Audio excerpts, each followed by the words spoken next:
KBS는 각계 전문가로 구성된 선거자문단과 함께 도지사 4명의 공약을 들여다보고 있는데요. 마지막으로 경제와 복지 분야 공약에 대한 평가를 정리했습니다. 안세영 기자입니다. 코로나19 사태로 경제 취약성이 여실히 드러난 제주.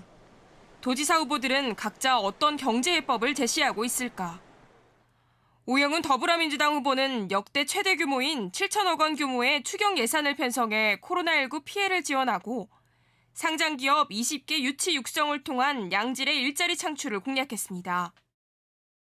허양진 국민의힘 후보는 코로나19 극복을 위한 긴급구조 특별본부를 설치하고 5개 공기업 설립 등을 통한 일자리 3만 2천 개 창출을 약속했습니다. 부순정 녹색당 후보는 해마다 4천억 원을 투입해 청년 농부와 해양관리사 등 기후일자리 1만 개를 확보하겠다고 밝혔고, 박찬식 무소속 후보는 성산항을 국가항 물류도시로 조성해 2차 산업을 육성, 고용 안정성이 보장된 일자리 5천 개를 만들겠다고 약속했습니다. 네 후보 모두 산업 구조 개편 방향으로 가닥을 잡았지만 장기적이고 추상적인 접근에 그쳤고 기존 산업과 융합할 수 있는 대안은 부족했다는 의견이 나왔습니다.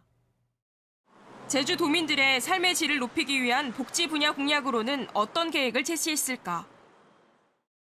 오영훈 후보는 청년들의 사회 안착을 단계별로 지원하는 제주형 청년보장제 도입을 공약했고, 허양진 후보는 연간 1,000억 원의 청년 지원금과 청년 미래 프로젝트 지원본부 설치를 약속했습니다. 부순정 후보는 성평등 부지사 신설과 무상버스 도입을 약속했고, 박찬식 후보는 마을자치회 주도의 통합 돌봄을 공약으로 내걸었습니다. 그런데 네 후보 모두 진지한 고민이 부족했다는 비판이 쏟아졌습니다. 오영훈 후보는 기존 청년 지원 제도와 차별성이 보이지 않고 무엇을 보장한다는 건지 구체적인 제시가 부족하다는 지적이 나왔습니다. 허양진 후보는 연간 1,000억 원의 재원 조달 방법과 지원 내용이 구체적이지 않고 더큰힐 센터 등 기존 조직과의 중복으로 예산 낭비가 우려됐습니다. 부순정 후보는 성평등 부지사의 역할이 모호하고 교통체계 개편부터 선행돼야 한다는 지적이 나왔습니다. 박찬식 후보는 통합 돌봄의 의미와 이행 계획이 불분명하다는 의견이 제기됐습니다. 공통적으로는 아동과 노인, 장애인 등 사회적 약자에 대한 정책 마련에선 세심하지 않다는 의견이 줄을 이뤘습니다.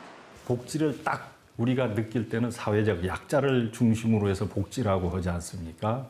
그런데 이제 그런 부분들이 살피질 못했다.